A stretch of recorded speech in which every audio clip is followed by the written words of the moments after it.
मैं गिरीश कुमार स्वागत करता हूं आपका कुमार कंसल्टेंट में, जो non dairy whipping cream, ice cream industry, food processing industry, bakery industry, eggless concentrated milk, dairy industry में कंसल्टेंसी सर्विस प्रोवाइड करवाते हैं। आइए दोस्तों, हम आपको लेकर चलते हैं कि आइसक्रीम मिक्स कैसे बनाया जाता है। तो सबसे पहले हम ये जान लें कि आइसक्रीम और फ्रोजन डेजर्ट में क्या अंतर होता है। आइसक्रीम साधारणतः एनिमल फैट से बनाई जाती है, जैसे बटर, क्रीम और घी से, और फ्रोजन डेजर्ट साधारणतः वेजिटेबल फैट से बनाया जाता है, जैसे palm oil, coconut oil etcetera. तो फ्रोजन डेजर्ट को हम नॉन डेयरी आइसक्रीम भी बोल सकते हैं।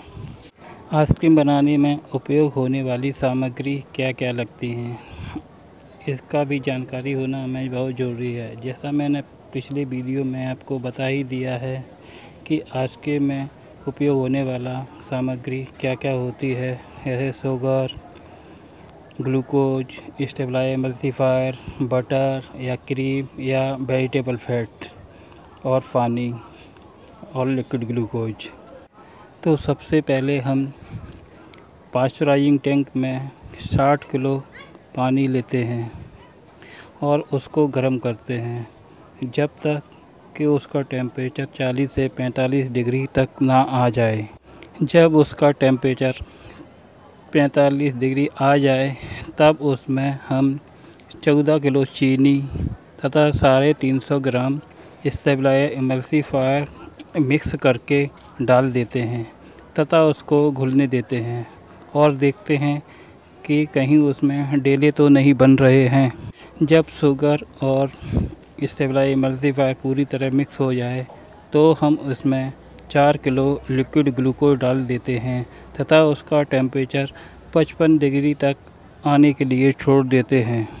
जब इसका टेम्परेचर 55 डिग्री आ जाए तब इसमें हम 12.5 किलो बटर डालते हैं। बटर में 80% फैट होता है तथा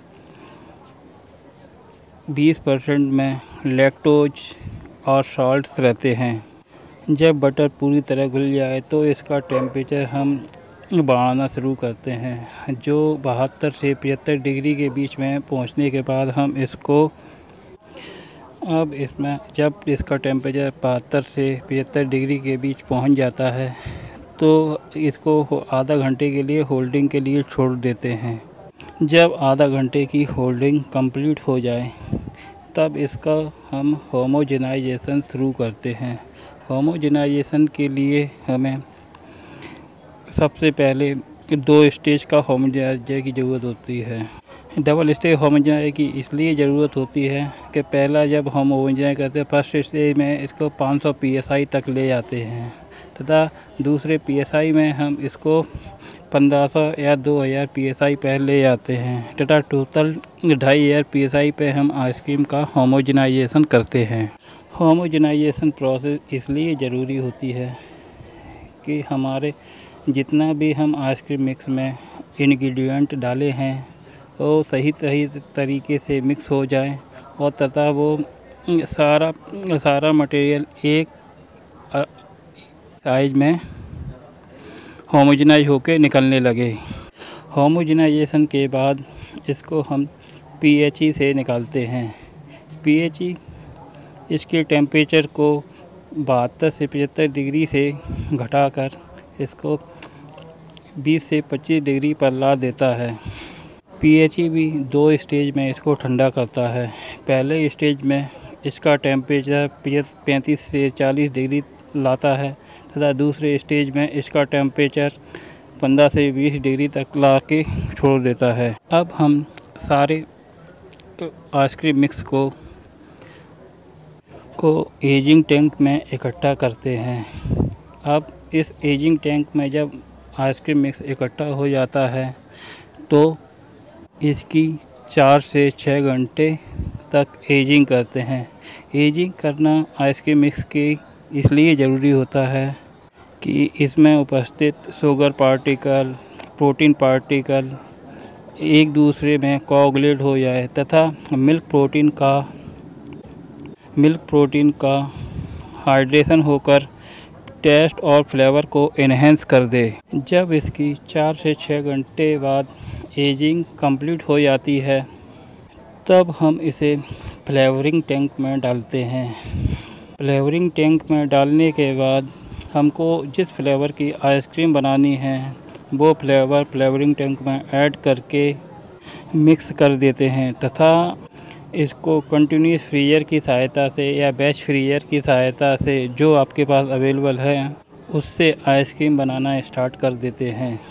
आइसक्रीम बनाने के लिए सबसे ज़रूरी होता है कि आइसक्रीम मिक्स में एयर इंजेक्ट करके उसका वॉल्यूम 90% से 100% तक पहुंचा देते हैं और जिसे हम ओवररन बोलते हैं। और यदि 100% ओवररन आता है तो आइसक्रीम की 1 लीटर ब्रिक का वजन 475 से 525 ग्राम के बीच आना चाहिए, जो हमारे सरकारी मापदंडों के अनुकूल होता है। इसी आइसक्रीम मिक्स को हम कंटिन्यूस फ्रीजर में से निकालने के बाद हम चोकोबार और तथा अलग अलग वैरायटी की आइसक्रीम भी बना सकते हैं, जैसे चोकोबार हुआ, आइसक्रीम कोन हुई, 40 ml cup, 60 ml cup, 1 litre brick, 4 litre gallon, 5 litre gallon, party pack और भी कई तरह के प्रोडक्ट बना सकते हैं। कंटिन्यूस फ्रीजर से आइसक्रीम बनने के बाद हम इसे ब्लास्ट रूम में शिफ्ट कर देते हैं। ब्लास्ट रूम में हम इसको 7 से 8 घंटे के लिए रखते हैं, जिसका टेम्परेचर -25 से लेकर 30 डिग्री तक रहता है। ब्लास्ट रूम में हार्ड होने के बाद इसको हम कोल्ड रूम में शिफ्ट कर देते हैं, जिसका टेम्परेचर -18 डिग्री मेंटेन करते हैं तथा इसी डिग्री पर हम इसे दूसरे शहरों में बेचने के लिए रिटेल शॉप पर भेज देते हैं।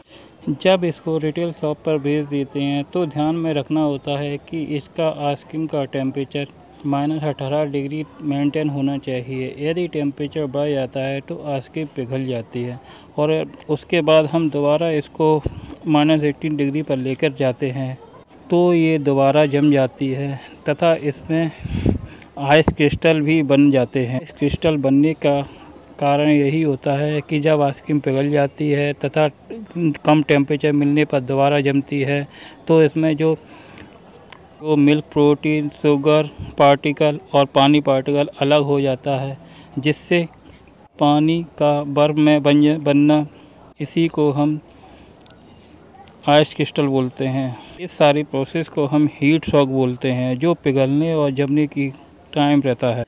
मैंने पिछले वीडियो में बता दिया है कि आइसक्रीम के इंग्रेडिएंट को किस तरह सेलेक्ट करना चाहिए, जिनको देखने के लिए आपको पिछला वीडियो देखना ज़रूरी है तथा इसके दूसरे भाग में मैंने काफ़ी सारी आइसक्रीम की और फ्रोजन डेजर्ट की रेसिपी दी थी, जिनकी सहायता से आप एक अच्छी क्वालिटी की आइसक्रीम बना सकते हैं तथा मार्केट से आप अच्छा प्रॉफिट ले सकते हैं।